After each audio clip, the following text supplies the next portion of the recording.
Hello everyone. आज मैं आपको स्टिल लाइफ में किस प्रकार से शेडिंग की जाती है और उसे किस प्रकार से बनाया जाता है इसके बारे में बताऊंगी। जब भी आपको स्टिल लाइफ बनानी है तो आप इस प्रकार से अपनी स्केच फाइल या ड्राइंग शीट लें। स्केच फाइल या ड्राइंग शीट पर जहाँ भी आपको चित्र बनाना है, चित्रण करना है, स्केचिंग करनी है, उसे हम 3 भागों में विभाजित करते हैं। पहले भी मैंने आपको बताया है कि एक आधार रेखा हमें चाहिए होती है। एक आधार लाइन, बेस लाइन हमने बनाई है जिसके ऊपर की हम मॉडल को रखेंगे और बनाएंगे, और उसके जो आगे का हिस्सा होता है उसे अग्रभाग या फोरग्राउंड, और उसके जो पीछे का हिस्सा होता है उसे बैकग्राउंड या पृष्ठभूमि कहा जाता है। तो जो बेस लाइन है, आधार रेखा है, उस पर जिस जगह हमें चित्र बनाना है, रेखा चित्र बनाना है या लाइन ड्राइंग बनानी है, सबसे पहले हम लाइन ड्राइंग बनाते हैं।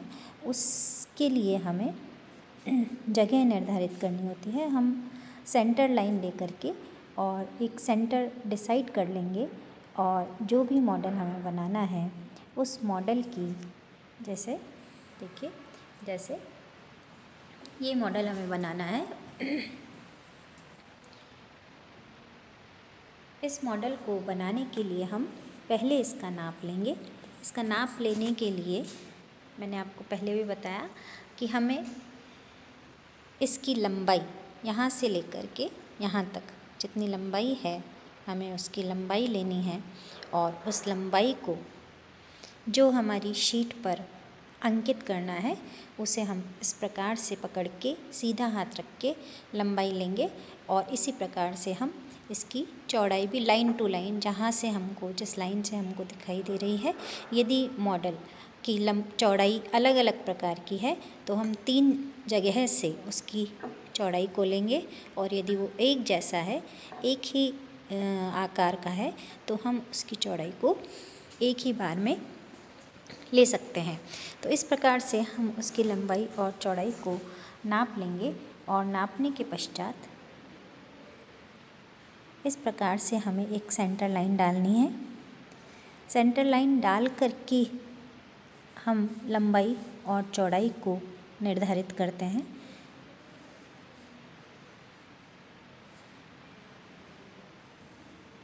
देखिए, इस तरह से हमें उसकी, अब क्योंकि ये आधार रेखा के थोड़ा सा बाहर निकला हुआ है, आगे रखा हुआ है, तो हम इसे इस प्रकार से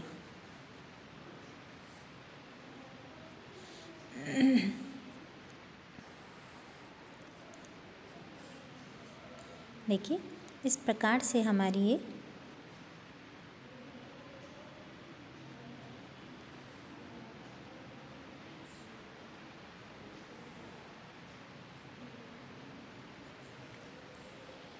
इस तरह से हम, कि ये फोरग्राउंड है, ये आगे बैकग्राउंड है, और ये आधार रेखा है, बेस लाइन है, जिस पर कि हमने ये लाइन ड्राइंग बनाई है।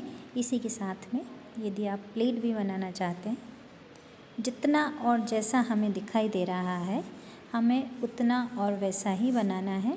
उसके अलावा हमें अपनी तरफ से स्टिल लाइफ बनाते समय कोई भी चेंजेस नहीं करने हैं। जैसा हमें दिखाई दे रहा है हम वैसा ही बनाएंगे। इस प्रकार से हम एक आउटलाइन तैयार कर लेंगे, और ये हमारी इस पूरी शीट पर जिस जगह हमको बनाना है वो जगह भी डिसाइड हो चुकी है। अब हम इसे फेयर करेंगे। यदि इसके पास में और भी कोई मॉडल रखा है और वो बनाना चाहते हैं तो हमें ध्यान रखना है कि वो इसके आगे है या पीछे है, इन दोनों के बीच में कितना कोण बना हुआ है, और उसे भी हम बना सकते हैं। अब लाइट क्योंकि इस तरफ से आ रही है, तो जिस तरफ से लाइट आ रही है वह भाग हमेशा हल्का रहेगा, और जिस तरफ लाइट कम है वह भाग हमेशा गहरा रहेगा, यानी हल्का और गहरा 2 टोन हमको डालनी है, लाइट, मिडिल और डार्क। तो जो लाइट वाला हिस्सा है उसे हम खाली छोड़ देते हैं और जो मिडिल और डार्क टोन वाला हिस्सा है हम उसे डार्क टोन में डालते हैं। देखिए, आप शेडिंग वाली पेंसिल लेंगे, 2B, 4B या 6B की पेंसिल आपको शेडिंग के लिए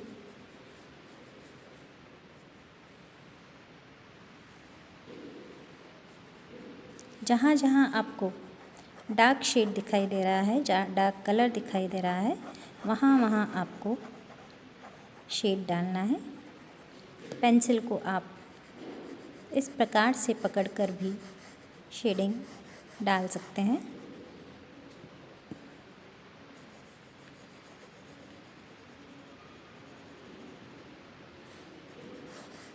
देखिए, जहाँ डार्क है वहाँ हमको डार्क करना है और जहाँ हमको मिडिल और लाइट टोन दिखाई दे रही है वहाँ हमें पेंसिल को बहुत हल्का चलाते हुए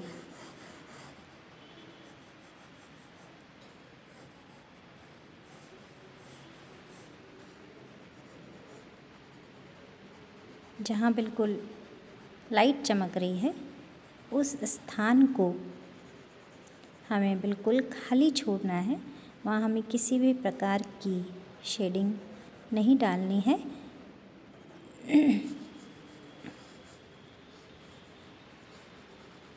और जहाँ बहुत ही हल्की टोन नज़र आ रही है वहाँ हम हल्की टोन से इसे कवर करेंगे। जो बिल्कुल चमकता हुआ हिस्सा है, बिल्कुल तीखी लाइट जहाँ हमें दिखाई दे रही है। और एक बात और ध्यान रखेंगे कि जब भी हम वर्टिकल कोई चीज़ बनाएंगे, खड़ी कोई चीज़ बनाएंगे, तो पेंसिल को खड़ा ही चलाएंगे और जब आड़ा हमें शेड डालना होगा तो हम पेंसिल को आड़ा चलाएंगे। और इस प्रकार से हम 3 आयामी चित्रण तैयार करते हैं।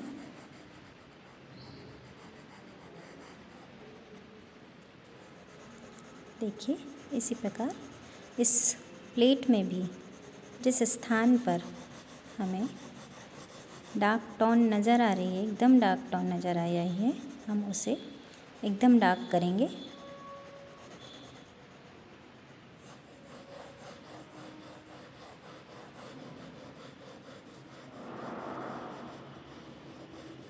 और जो हिस्सा हमें बिल्कुल लाइट दिखाई दे रहा है हम उसे लाइट ही छोड़ देंगे और जो लाइट और डार्क के बीच का हिस्सा होता है वो अपने आप ही मिडिल टोन में आने लगता है।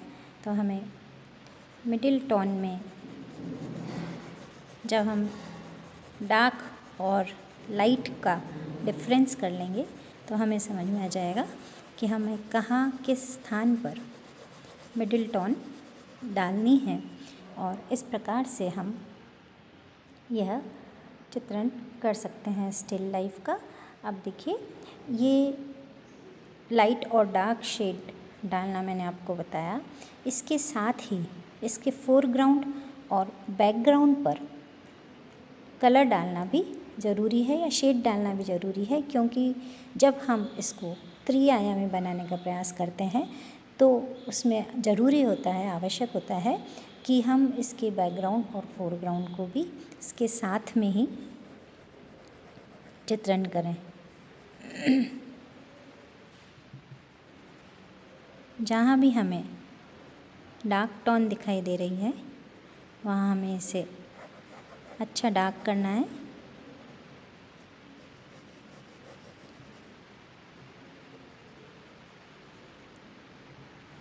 फाइनल टच करते समय इस बात का हम ध्यान रखेंगे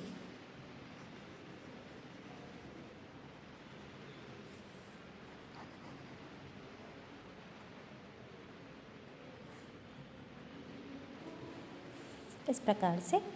अब ये जो फोरग्राउंड है इस पर जब कभी भी हम दिन में बनाएंगे या सुबह बनाएंगे, जब भी बनाएंगे तो किसी न किसी हिस्से पर इस मॉडल की छाया अवश्य दिखाई देगी।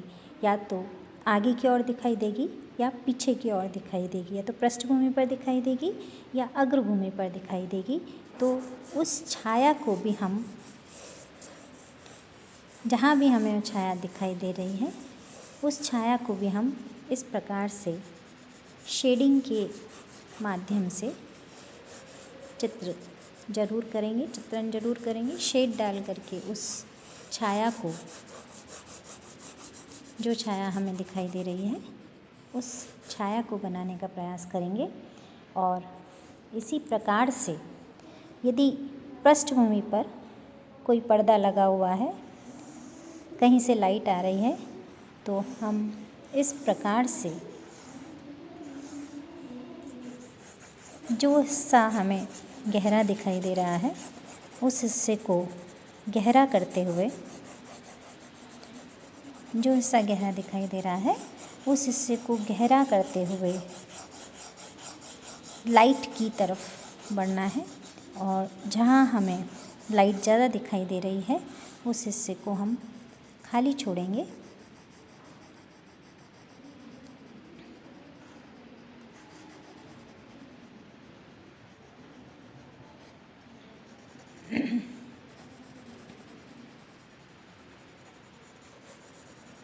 देखिए, इस प्रकार से हमें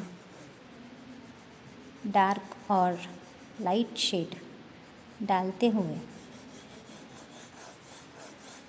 चित्रण करना है और स्टिल लाइफ को बनाना है। यहाँ ये ध्यान रखना बहुत ज़रूरी है कि जब भी हम स्टिल लाइफ बना रहे हैं तो हम 2 डायमेंशन यानी लंबाई और चौड़ाई वाली शीट को 3 डायमेंशन त्रिआयामी चित्रित करने का प्रयास करते हैं, त्रिआयामी दिखाने का प्रयास करते हैं। और उसी प्रयास के कारण हमने यहाँ डार्क टोन डाल करके इसे उभारने का प्रयास किया है। और इसी प्रकार यहाँ पर डार्क टोन डालते हुए प्लेट को भी हम उभारने का प्रयास करेंगे। तो जब भी हमें त्रिआयामी चित्रण करना है तो हमें हल्के और गहरी रेखाओं के द्वारा या हल्के और गहरे रंगों के द्वारा, रंगांकन के द्वारा, क्योंकि इसमें आपको वाटर कलर डालना है, तो हल्के और गहरे रंगांकन के द्वारा भी हम इसे त्रिआयामी चित्रण, त्रिआयामी प्रभाव उत्पन्न कर सकते हैं। इस प्रकार से आपको जब भी बैकग्राउंड बनाएंगे तो बैकग्राउंड में भी हमें लाइट और डार्क शेड डालते हुए इस त्रिआयामी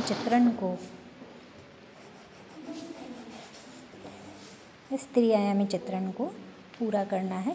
और लगभग इस तरह से हमारा ये चित्रण दिखाई देगा। तो स्टिल लाइफ बनाने के लिए आप सभी अपने सामने कोई भी एक मॉडल रखें, जो भी मॉडल आप बनाना चाहते हैं वह मॉडल रखें और उस मॉडल को अच्छी प्रकार से देख लें। उसे अपनी शीट पर या अपनी स्केच फाइल में आराम से हल्के हाथ से नाप लेकर, या आप चाहें तो फ्री हैंड के द्वारा चित्रण कर सकते हैं।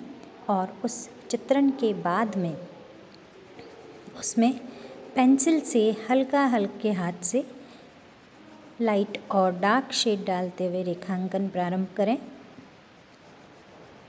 और उस हल्की रेखा के द्वारा उसे उन स्थानों से उभारने का प्रयास करें जिन स्थानों पर उसमें हमें गोलाई दर्शानी है या गोलाई दिखाई देती है।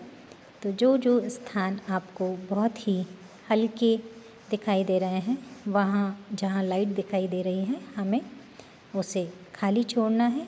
और जो स्थान गहरा है उस स्थान पर गहरी टोन डालते हुए, डार्क टोन डालते हुए चित्रण करते जाना है। इस प्रकार से आप एक अच्छी स्टिल लाइफ बना सकते हैं। आप लोग इसी तरह से अपने घर पर स्टिल लाइफ की, जो आपका पहला पेपर चलता है फर्स्ट ईयर में, उसकी प्रैक्टिस करें और अपनी स्केच फाइल में घर पर ही रखे अनेक अलग अलग तरह के मॉडल्स की प्रैक्टिस करते रहें, इससे आपकी जो हैंड स्किल है, हाथ की स्किल है, वह अच्छी डेवलप हो जाएगी और उसकी वजह से आप एक अच्छा चित्रण कर पाएंगे।